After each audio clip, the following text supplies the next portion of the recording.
So welcome to Immunology. So this is our first audio lecture in a series of audio lectures that will cover the course information throughout the semester. So the audio lectures are meant to kind of replace a traditional next slide lecture so that you can pause, rewind, listen at your leisure. So during class time, we'll go over key slides, we'll go over activities and journal clubs that are meant to reinforce the concepts in the unit, in the chapters, enhance your understanding. Always, if you have any questions on any of the information presented in the audio lecture, please send me an email. I'm more than happy to go over that information in class, make it a priority to go over. There's always key slides that I want to go over, maybe because students from previous semesters have had difficulty in those concepts, or for some other reason. Okay. So in this first chapter, this gives us an overview, and it's really, everything we're going to talk about through the whole entire semester, but just at a surface level. So a lot of the detail is missing, and detail will be added in future units, future chapters. So I kind of point that out in some slides. This is going to be talked about in Unit 2, this is going to be talked in Unit 5. We'll have 6 units. The last unit's a miscellaneous one, and so you guys get to kind of pick the topics we cover. And I create the audio lectures and assignments based on what the class votes on. And those are kind of advanced, very interesting topics. So it's the bulk of this semester is really just getting you the terminology and the information so that you can have a greater appreciation about those different topics like allergies, like autoimmunity, like vaccines, transplant, cancer immunotherapy, etc. Okay. So again, this chapter is just an overview of all those different components that we'll be talking about throughout the semester. So you can see here in this word cloud, all these different terminology. So just like any bio class, immunology has lots of terminology. So you do want to kind of, keep in mind the different terms that are being used and what do they mean? How do they interact with each other? What cell has that kind of thing? So you can look at this word cloud, and all of these terms I'm probably going to talk about in some way in this unit, and some of them might be talked about again in future units. Okay. So when we're talking about immunology, we're talking about immunity. And so immunity is the state of protection against foreign pathogens or substances, which we refer to as antigen. And we'll talk about antigen in our next slide. But when we're talking about foreign pathogens or substance, it's something that's not normally in our body, but our immune system, our immune cells are responding to it to protect us. Now we do want to keep in mind that that's kind of a simplification. So our immune system is also keeping track of our own cells and whether they're normal or what we call altered self. So if one of our cells gets damaged in some way, or we have like a tumor, we have immune cells that help to catch that. Now that's not foreign, it's just altered. And so again, immunity is more than just keeping the pathogens at bay. We also have commensal bacteria. And so again, our immune system is always kind of keeping a check and a balance and making sure that those are at kind of quote unquote safe levels. When we talk about immunity, a lot of times we talk about 2 branches or systems. So there's an innate and adaptive. I like this textbook because they refer it to more as responses. So innate response and adaptive response. So a lot of times we end up thinking about these as 2 distinct branches, but they really are interconnected and they work together. And so the response, switching from systems to response kind of makes it so that at least students get the perception that they're working together and it's just a response. They're not completely separate, but we will separate them into different units. So innate is going to be covered in in Unit 2, which is chapter 2 and 3. Adaptive is going to be covered in units 3, 4, and 5, which is chapters 4 through 9. Okay, so one of the reasons why we spend what seems like more time on adaptive is because innate plays a role in adaptive. And so we'll be definitely when we're talking about innate adaptive, we'll be going back and say, oh, remember the cells from innate? Yeah, they're here in adaptive. They're doing something, okay? So both of these responses are made up of cells, and the cells have receptors. Those receptors can bind to things And for our adaptive cells like T cells and B cells, they can bind to antigens. For our innate cells and also our adaptive cells, there are receptors that can bind to other things like chemokines and cytokines. Chemokines and cytokines are chemicals that are produced by cells. Cytokines is the term that's used for immune cells, the chemical that immune cells will produce. Chemokines is the name of the chemical that your non-immune cells will produce. So if we have something like a skin infection, our skin cells can produce chemokines to talk to the immune system. So they come in and they help to clear out the infection. The immune cells that are there are going to produce cytokines that then cause additional immune cells to come in or to activate immune cells that are there. Because immune cells have receptors for these chemokines and cytokines, they can sense that, and then we get these cell signaling events that allow the cells to become activated. We'll talk more specifically about activation in our other units, but activation can look at like something like proliferation, so there's an increased number of those cells present. It could be producing another cytokine that then can work on another cell, or it could even work on that cell that produced the cytokine for an autocrine loop. So again, a lot of these cell biology terms will come back throughout this course. Now that term antigen has kind of evolved over, the decades as we've gotten more research completed in immunology.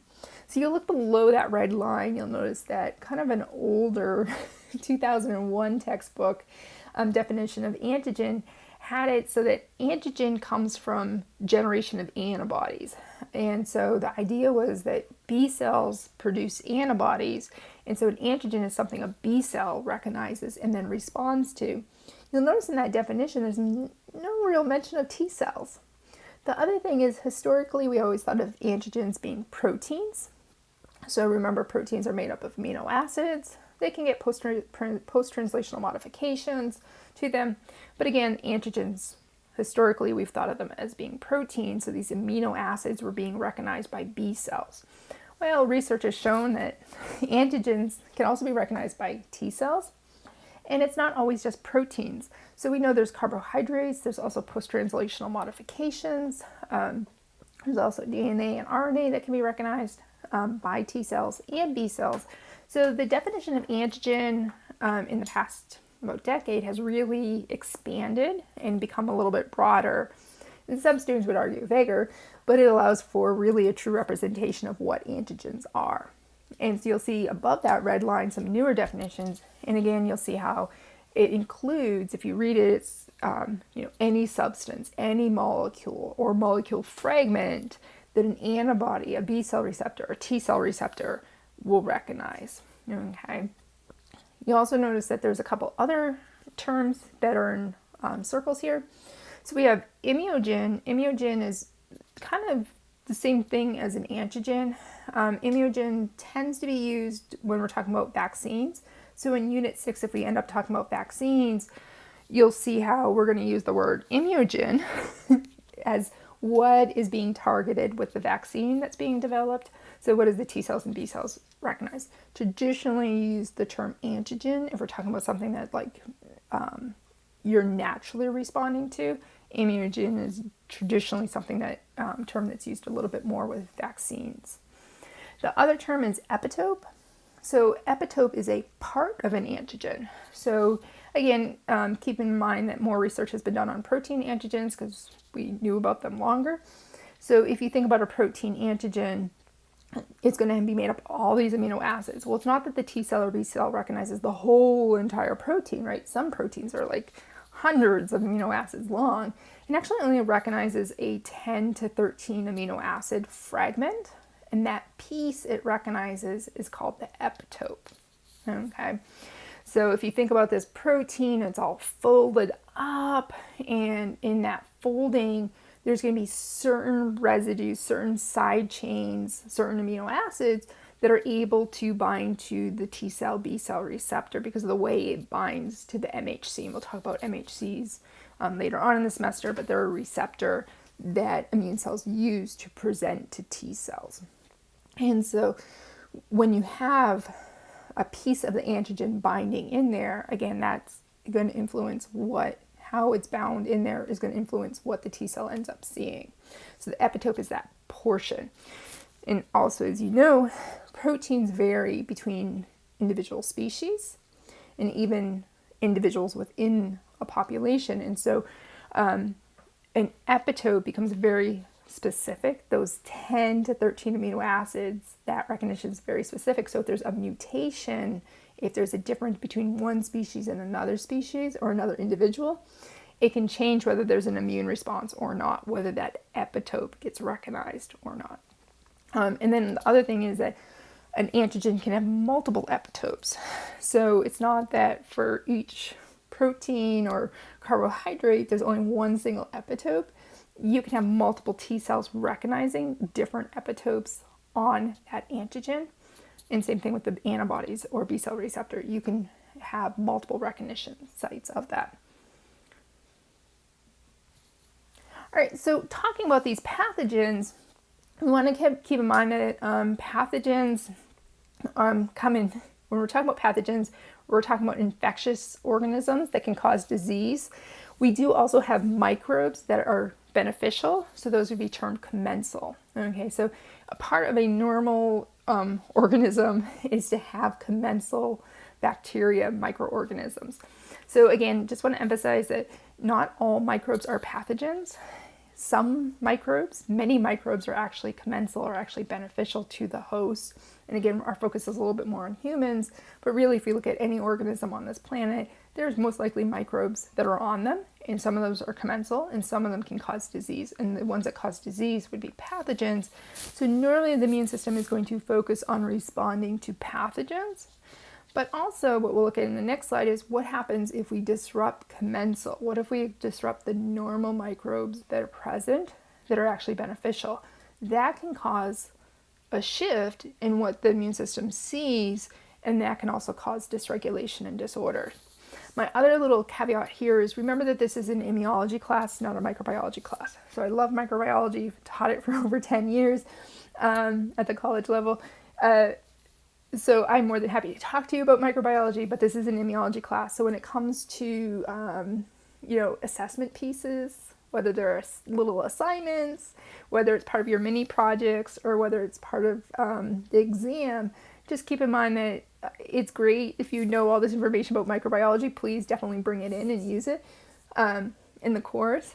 But the focus is what is the immune system doing. So if you're looking at, for the mini projects on doing a topic and you're really interested in like salmonella, that's great. But you really want to make sure you're focusing on the immune response to salmonella, not all the great features that salmonella has, unless it's related to the immune response to it. All right, so when we look at our normal gut microbe, what we talk about is commensal. You can see how that commensal bacteria on the left of this figure really protects those host cell, the epithelial layer in the gut. But if we were to do something like take antibiotics, that's actually going to kill some of the commensal bacteria. Not that that's a bad thing, right? So obviously if you have an infection and you have to take an antibiotic to get better, that's what you should do. But we do want to make sure that we are aware that any antibiotic treatment that's out right now doesn't tell the difference between pathogenic bacteria and commensal bacteria. It determines the type of bacteria it is, like whether it's gram-positive or whether it's gram-negative, and it just kills all the gram-negatives and all the gram-positives. And it will be killing commensal bacteria. This disrupts the normal gut microbes. And what can happen is you can actually have pathogenic bacteria expanding in numbers, and this can damage that epithelial layer. So here towards the right here, you see the pathogenic bacteria has damaged the epithelial layer, so it's killed those epithelial cells. And what happens is this causes what's known as leaky gut, and so material from the gut can actually get entered into the bloodstream, and material from your bloodstream can actually go into the gut. This allows the immune system to interact with material that it hasn't interacted with before, and this can cause a number of issues. So Leaky gut syndrome, really great topic if you want to pick that as your topic for your immune mini project. Again, just make sure that the focus is on the immune system, not on the bacteria that lead to leaky gut or the antibiotics that lead to leaky gut. So again, one of those tricky topics, but definitely has an immune aspect. And later on in the semester, in Unit 6, if we talk about allergies, we'll actually talk about leaky gut. Again, there's a number of different human pathogens, and so this figure just shows you lots of different human pathogens. And just keep in mind with pathogens, microbes, they vary in different types. So there's bacteria, there's viruses, there's protozoas, hemolymph, which are parasitic worms. And so there's a lot of other courses that focus on microbes like microbiology, virology, and parasitology. So I highly recommend, if you're really interested in pathogens themselves and classification of them and the features they have, definitely take one of the courses that is related to microbes. You'll find that very interesting. Again, our focus is going to be, what's the immune system doing? And so again, we'll talk about these different types of pathogens and the type of response that's generated by the immune system, because your immune system responds differently to bacteria, to viruses, to parasites. It generates different populations of immune cells to fight against them. It produces different cytokines to shift that immune profile, to create cells, to create an environment that is going to help clear those out if they need to be cleared out. And again, keep in mind that not all microbes are pathogens. They're actually beneficial microbes. And we also know that microbes can modulate the immune system. And so again, one of the topics we can talk about in Unit 6 is about the use of microbes to modulate the immune system in a beneficial way when there's a disorder that occurs to the immune system. So these figures from the textbook that are broken up in 3 slides just show you some of the different pathogens. I really wanted to not put these in because, again, on the exam there will be no questions that are like, give me a pathogen that's a bacteria and what's its classification and route of infection. But as you can see, if you look at the route infection for these different types of microbes can enter us in different ways, right? And so this is why the immune system has to be everywhere, because we may ingest a microbe, we may have a break in our skin, and that can introduce the microbe. There's sexually transmitted microbes. So again, it's really important, and as you're all aware, there's respiratory microbes, viruses, and so it's really important that we have immune cells located throughout. One of the things we'll talk about more so in Unit 2 is about the residence. And so we have resident immune cells in different tissues that are likely to come in contact with potential pathogens, like the skin, like the respiratory, the liver, which does a lot of detoxing. So again, we have these residents there, but we also have immune cells that are in circulation in our blood so that they can, help out. Again, just additional examples of different microbes. And so just like there's a diversity of microbes, there needs to be a diversity in the response to these microbes to keep them in check. All right, so looking at kind of the next portion of the textbook in the learning objectives, understanding that the skin and your mucosal surfaces really act as a barrier defense, and they really become part of your first line of defense. So what is the innate immune response? So a lot of times when we're talking about the innate immune response, we might call that our first and second line of defense. Our physical and chemical barriers are the first line. So I think of that as the anatomy. So if you take an A&P, you talk about the different organ systems and how they're set up and the different properties and characteristics of them, the physical characteristics, the chemical characteristics of them. And so again, when we're thinking about immunology, a lot of these physical characteristics, these epithelial layers, create a barrier from the outside world where the pathogens might be, and the inside world where us, the host, what we're trying to protect. But we also have chemical barriers, so there can be different components that are being produced, like mucus, like antimicrobial peptides, that are meant to keep pathogens at bay, and also keep our commensal bacteria at a balance. The second line of defense is the cellular response. So again, later on we'll talk about the different cells in the immune system, but also later on in the semester we'll also do that. And so the cellular response is the cells of the innate immune response is the second line of defense, which is what it's commonly referred to. Again, a lot of this with innate immunity will be expanded upon in Unit 2. So here we see some of the physical barriers. So again, if we think of mucosal membranes, that is going to be a lot of our physical barriers, but then we also have the skin. And so again, when you're teaching A&P, I'm always like trying to emphasize this is part, like when we're talking about the skin, it's not just the skin, it's also part of the immune system. Respiratory tract, right? So we have features like cilia in our respiratory tract to help remove pathogens, mucosal membranes, the production of mucus in our respiratory tract. And then, so when we're looking at the cellular response, what's going to happen is that, again, these immune cells in the innate have receptors that are able to recognize these microbes, these potential pathogens, and you can see how this cell has a receptor. It binds to the bacteria and then it responds. And the way it responds is by engulfing, taking it in so it can break it down. So this process is called phagocytosis, and we're actually talking about this in Unit 2. That's kind of a, hold on, I'm introducing a term that I'm going to talk about more later on in the semester.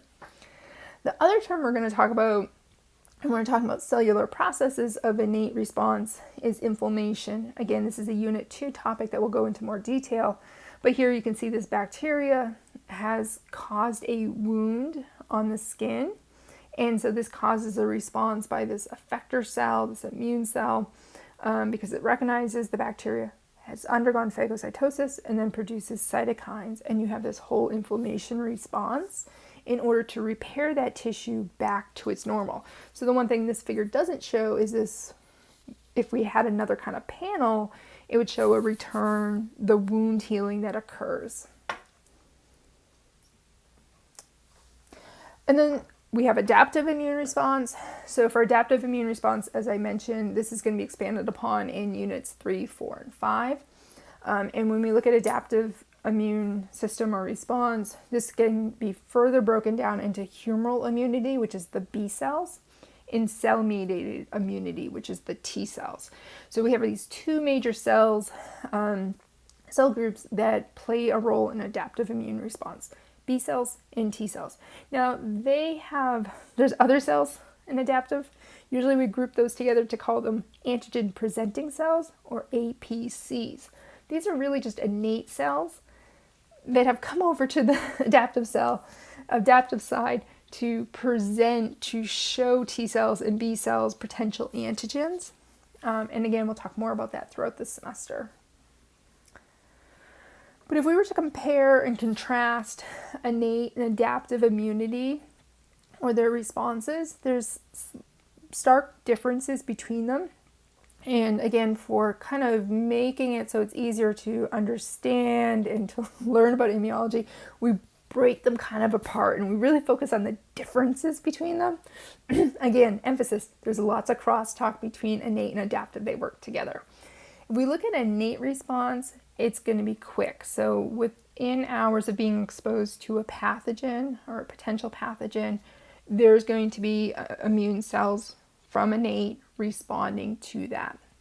But one of the things that happens is that response is the same. So if you eat that hamburger that's undercooked every single week, your innate cells are going to respond the same way it did last week. So there's no learning per se that happens. That response is going to be the same. And it's not specific, so it's very general. So it's like, oh, this is bacteria. There's no, recognition of, oh, this is the same bacteria I saw last week, or this is a different bacteria. It's bacteria. And again, that's a little bit of an oversimplification, but for right now, we're going to kind of keep it that way. Now, on the other hand, adaptive initially slower to respond, so that response takes days or weeks to develop.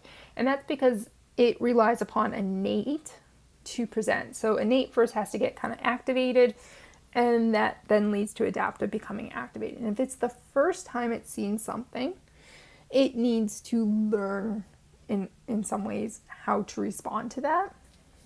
And that response is very specific. So again, because it recognizes B cells and T cells recognize specific epitopes, if that epitope isn't there, it doesn't respond. So if there's been some kind of mutation or change to the pathogen, to that protein or molecule that it used to recognize, it can't see it. It doesn't recognize it.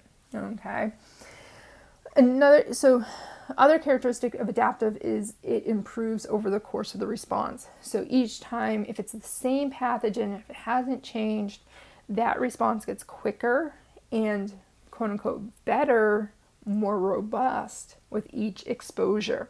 So again, if you're eating that hamburger and each week it's contaminated with E. coli and it's the same strain of E. coli and there's been no mutations, your adaptive the first week will be a little bit slower. The next week, it's going to have memory cells to use that it can respond quicker. So in that case, after additional exposures, you may not even realize that you're actually being exposed to that strain of E. coli because you have generated a response. And that's really the idea behind vaccines, is it's giving you a controlled exposure. So you're developing those memory cells. You're developing the adaptive immune response in a controlled fashion that's not going to be pathogenic, that's not going to cause illness to you, to prevent any future illness. And again, later on in the semester, if we end up talking about vaccines, we'll go in more about the strategy behind different vaccination schedules and such, and different vaccine platforms, so different types of vaccines and how they're developed. What happens in adaptive immunity is that you have these lymphocytes, and so if the lymphocyte sees its pathogen, so if you see this yellow lymphocyte there, it ends up seeing its pathogen, so it sees its epitope, and so what happens is it undergoes what's called clonal expansion or selection. And so that yellow cell, because that its T cell receptor recognizes the pathogen, it activates that T cell, and it grows and divides. So proliferates, and then it can differentiate into different types of T cells. Again, we'll talk more about this later on in the semester. This really gets talked about in Unit 5 when we talk about activation of lymphocytes, both T cells and B cells. Now, we do know that innate, which is the first responders, right? So that's the first and second line of defense, with adaptive being the third line of defense. If there are defects in the innate response, that's more pronounced because those are the first responders, and those are also the ones that are going to present to adaptive. Those are the ones that are going to talk to adaptive and say, here's what I've seen. It's a bacteria. Is it the kind of bacteria you see? And so if we have a defect in innate, that puts the host at a disadvantage and can cause the pathogen load to increase. So again, it kind of shifts it in the favor of the pathogen. Now, that's not to say if you have a defect in adaptive that you're fine. So depending upon the defect in adaptive, innate may not be enough to take care of that. So again, innate is great at kind of buying time for adaptive to come in, for T cells and B cells to come in to really clear out that pathogen. So again, the two of them really need to be functional and working to get a good response. If there's a defect in one or the other, it's going to impair the host in being able to respond. And again, but innate seems to have more of an effect because again, innate's first response, and it also talks to adaptive. The next concept in this chapter is the immune cells. So, I've kind of mentioned some of the immune cells, more so about adaptive T cells and B cells, but we also have a number of different immune cells for innate. They all come from the hematopoietic stem cell. So you can see here how we have this hematopoietic stem cell, which is abbreviated HSC, and it's going to give rise to progenitors. These progenitors then give rise to the different immune cells. So we have two different progenitors. We have the common myeloid progenitor, which is shown on the left, and then we have the common lymphoid progenitor. And we're going to talk about in a couple slides about, well, what cells do we get from the common myeloid progenitor and what cells do we get from the common lymphoid progenitor. But this hematopoietic stem cell is pluripotent, so it can give rise to all these different cells. And so in cell bio, when you talked about stem cells, one of the stem cells you probably might have talked about was hematopoietic stem cells. And that's the one we focus on in immunology because all of the immune cells come from that hematopoietic stem cell. So later on in Unit 4, when we're talking about development of B cells and T cells, it becomes really important that you have this understanding. Now, both B cells and T cells come from common lymphoid progenitors, but again, we'll also talk about common myeloid progenitors when we talk about the innate in Unit 2. All right, so what are all the different immune cells? So this is kind of your not that you should be using this as a cheat sheet, but this is a really nice reference slide to go back to throughout the semester so that when we're talking about a certain immune cell, whether it's in a journal club or some other activity we're doing, you can visualize what would it look like under the microscope. What are the characteristics of it? And again, we will be talking about these different immune cells throughout the semester. So just kind of going from on the left side and going down and then going up to the right and down. We have the small lymphocyte. So a lymphocyte will become either a T cell or B cell. So again, Unit 4, we'll talk about the development. So how do we get from the hematopoietic stem cell to the common lymphoid progenitor to a lymphocyte to a T cell to a B cell? And there's lots of stages in between there. Mature B cells are known as plasma cells. So they'll secrete antibodies. So that's what they would look like. And then we have natural killer cells. So natural killer cells actually come from the common lymphoid progenitor, but are a little bit more innate-like in that they have a broader range of what they can recognize. So they don't respond just to one thing. They can respond to a number of things. And then we have neutrophils. Neutrophils are also known as bacteria slayers. So they like to recognize bacteria and then engulf them. Xenophils. So xenophils are known for releasing a chemical that actually paralyzes parasitic worms. So we used to think they engulfed parasitic worms, but they don't. They actually paralyze them. A lot of parasitic worms use hooks and suckers to attach to the gut. And so when this chemical is released, it causes them to detach and pass through the host. There are some disorders that are caused by xenophils. So really interesting if you're thinking about immune topics to research, xenophilic diseases. So they can lead to kind of food allergy disorders. Then we have our basophils, and I'm going to jump up to our mast cells because basophils and mast cells are very similar. They both release histamine. So basophils are found in circulation in the blood, really low concentrations of them. Mast cells are found in the skin, but are primarily thought of being found in the skin, but also found in the respiratory tract and also in the GI tract. Basophils and mast cells are really important for allergic reactions. So again, in Unit 6, if we end up talking about allergies, we'll be definitely talking about basophils and mast cells. And we will be talking about them in Unit 2. And again, they're really known for histamine release. And then we have kind of this trifecta of dendritic cells, macrophages, and monocytes. So monocytes are immature macrophages. So they are, once they have seen, not antigen, but once they've seen like a pathogen, they then are a little more educated, so they become macrophages. Both macrophages and dendritic cells are good at engulfing. So they have these receptors called pattern recognition receptors, and other immune cells also have those, but they're really known for the pattern recognition receptors that will bind and then lead to engulfment of material.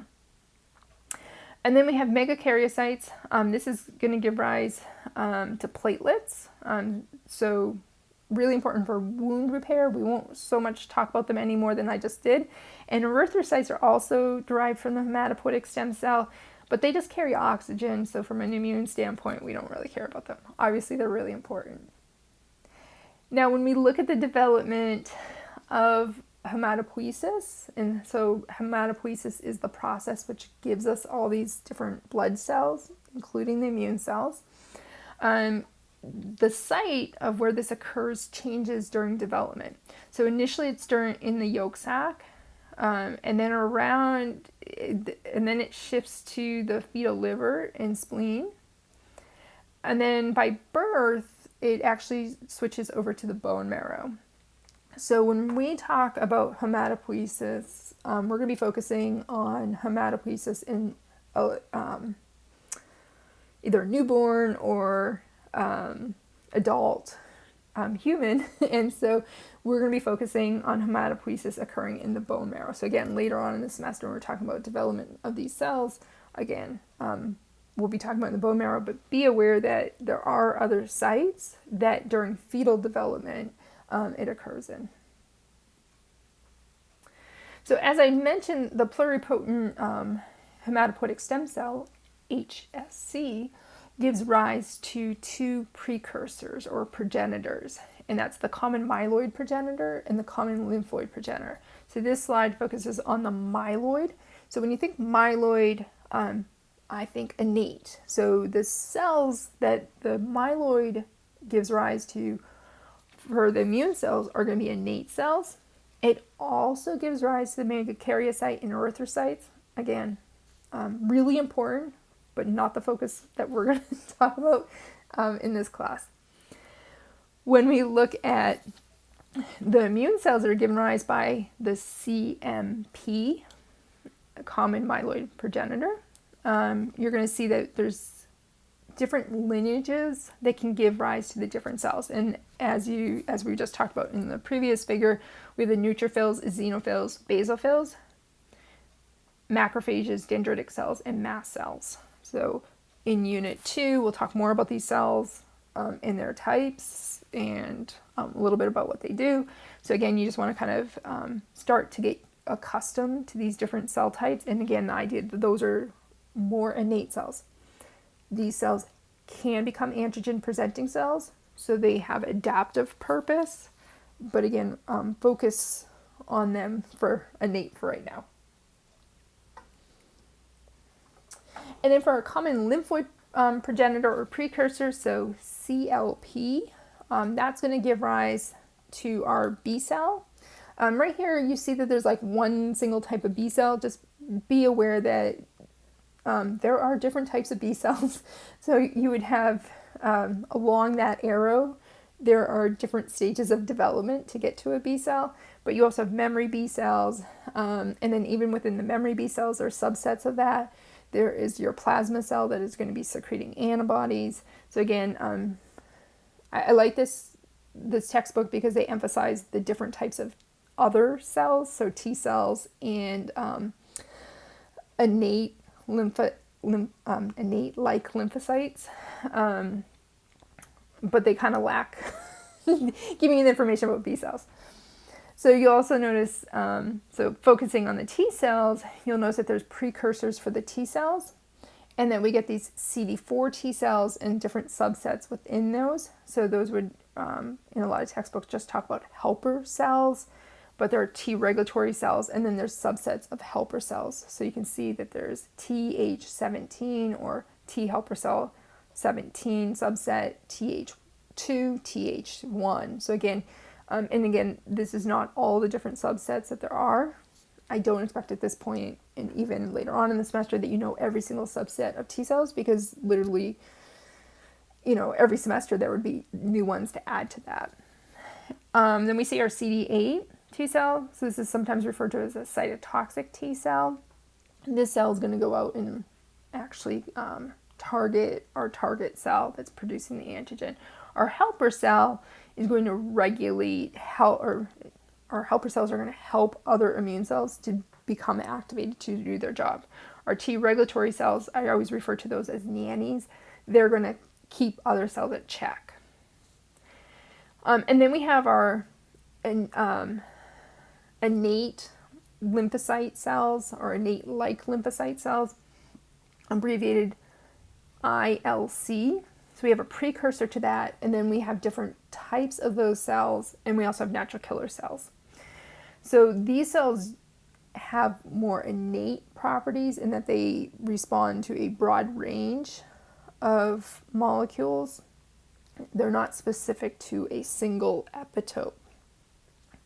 The one that's been studied the most is natural killer cells, or NK cells, both in their role in viral infections, but also their role in cancer.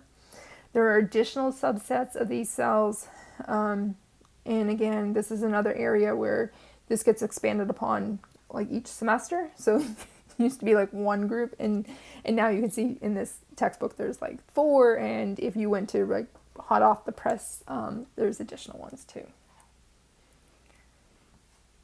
So each of these different cell populations are going to be found at different levels in the blood. So if we were to take a blood sample and look at the leukocytes, which is a general term for white blood cells, there's kind of a normal level. So if you have your CBC done, complete blood cell count, there's a kind of a normal that you would see. So if you were sick and you went to the doctor, there's a normal range that they would find.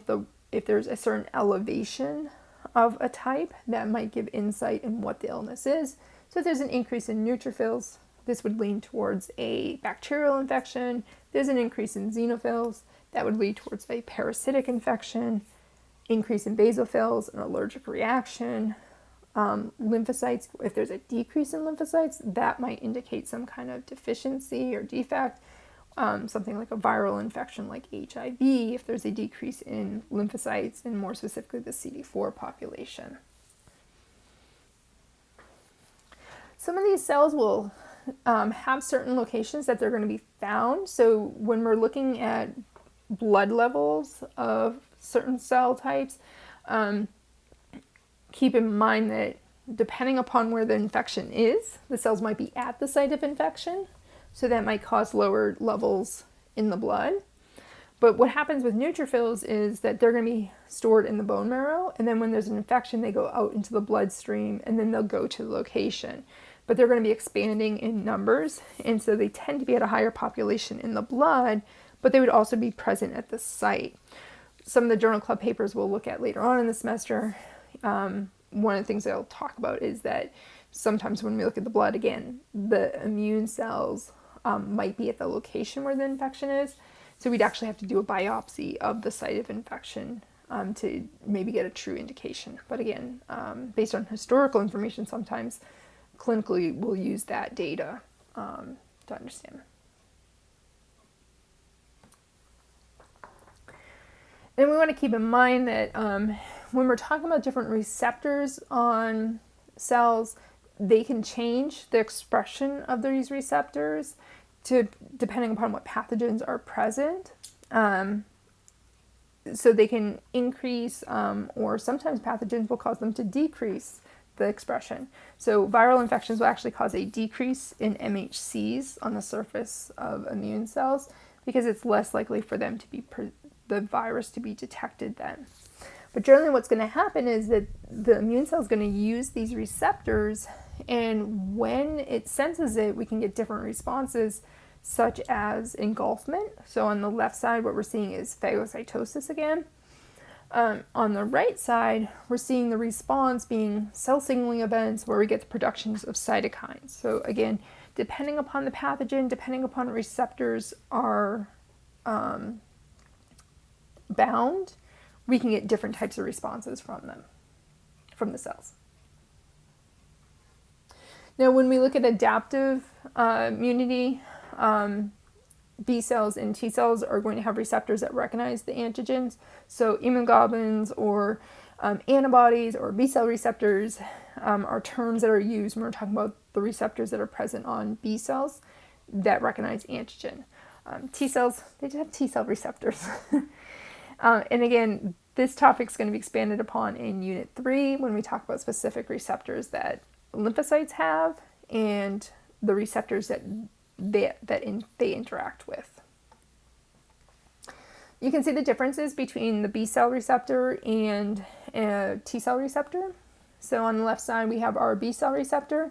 You'll notice that the B cell receptor has a transmembrane region, so it's attached to the B cell. The antibody has an antigen binding site. That is where the epitope is going to bind to. And this antigen binding site varies between each B cell. So once a B cell has bound to its antigen, it's going to proliferate. Now that receptor is the same for all of those B cells that came from that clonal selection, but there are different unique B cells in your repertoire. And again, we'll talk more about that. You'll notice that the antibody does not have a transmembrane. So for an antibody, it's being secreted, and so it actually, through mRNA splicing, it changes the constant region, so it doesn't have a transmembrane region to it, so it gets secreted. And then for our T cell receptor, you can see how the T cell receptor does have that transmembrane region, so it's going to be bound to the T cell. It has a constant region and also a variable region, just like our antibody and our B cell receptor. The antigen binding site, just like with the B cell, the antigen binding site is unique to that T cell.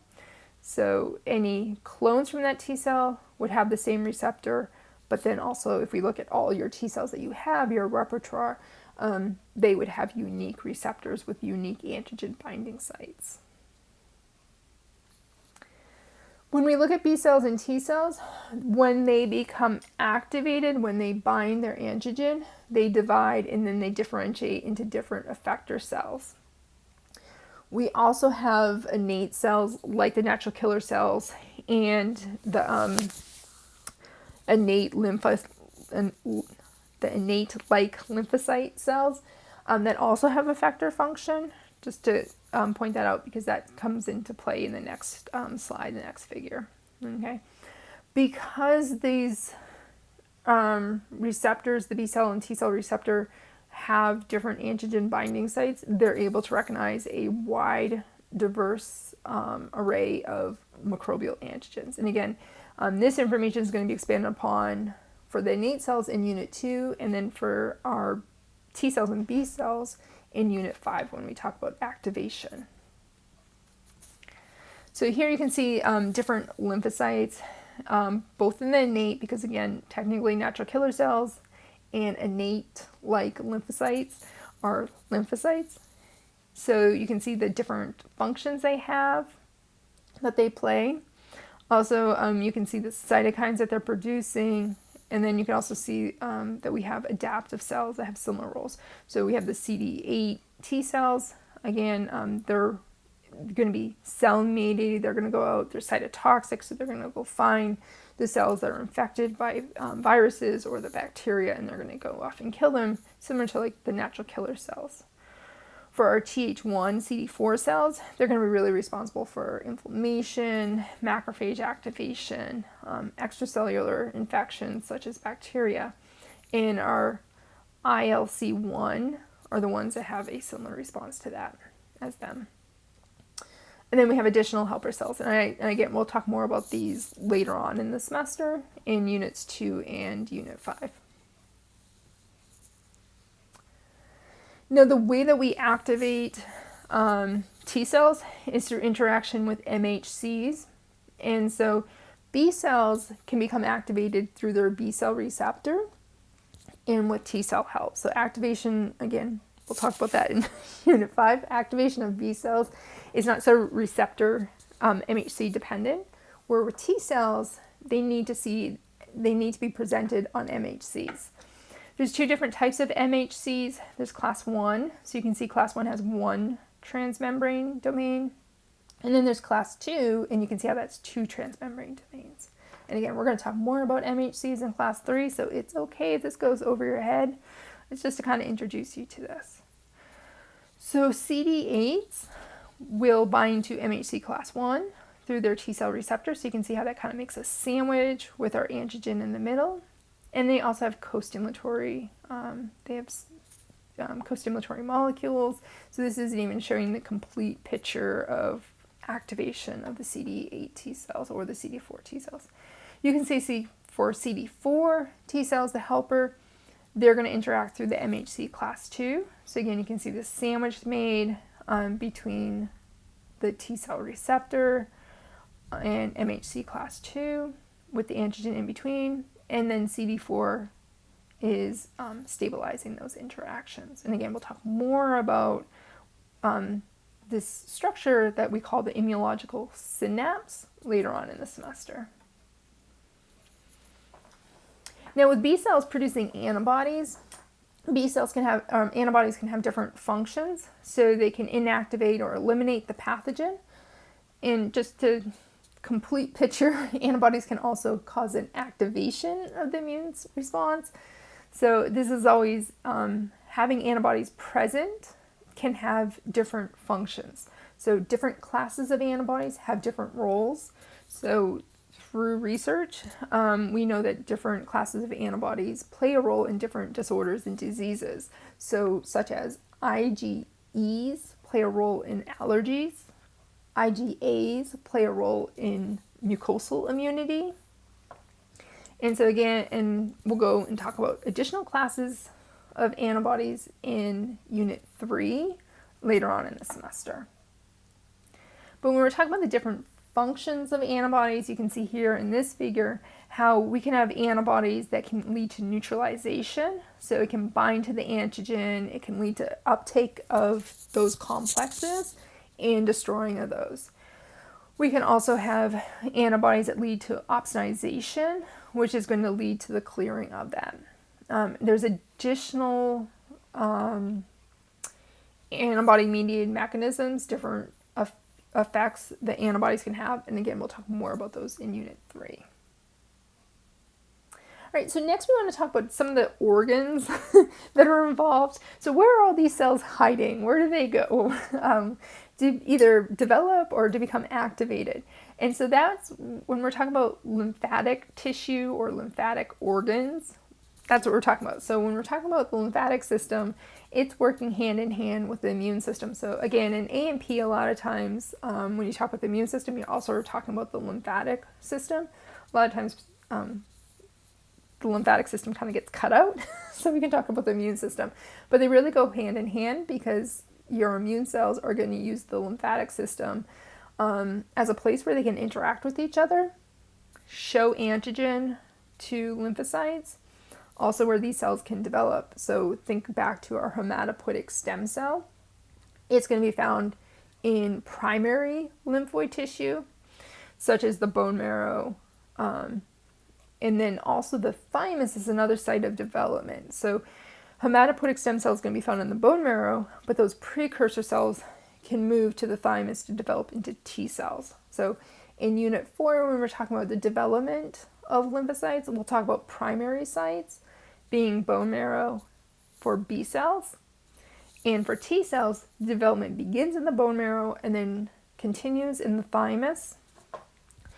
And then when we're talking about activation, we'll talk about secondary sites of lymphatic activation, so secondary lymphoid tissues. So that's like the spleen, lymph nodes, also what's known as GALT and MALT, so mucosal associated lymphatic tissue and gut associated lymphatic tissue. Those are examples of secondary. I will point out, and this is like huge foreshadowing, this will come up in Unit 5, Unit 4, so I don't want you guys to be like, Dr. Schreiner, you lied to me. The spleen, B cell development also occurs in the spleen, but the spleen is considered a secondary lymphatic organ. So here you can see some of the different lymphatic tissues in the human body. You'll notice that there's a number of lymph nodes. So all these little small nodules are different lymph nodes. So they're scattered throughout. So lymph nodes allow for lymph, which is fluid from the lymphatic system, to circulate through. And we'll look at how that is important because it allows for T cells and B cells and other immune cells to interact with each other. So when we're looking at basic circulation, really of immune cells, it is going to use the circulatory system and the lymphatic system in order to circulate between, and again, when we're thinking about this lymph node, we could switch this out to the spleen and other lymphoid tissues, but circulation is going to go from the lymph nodes out through the out through the veins in the lymphatic system into the heart, and then circulating back into the arteries into those lymph nodes.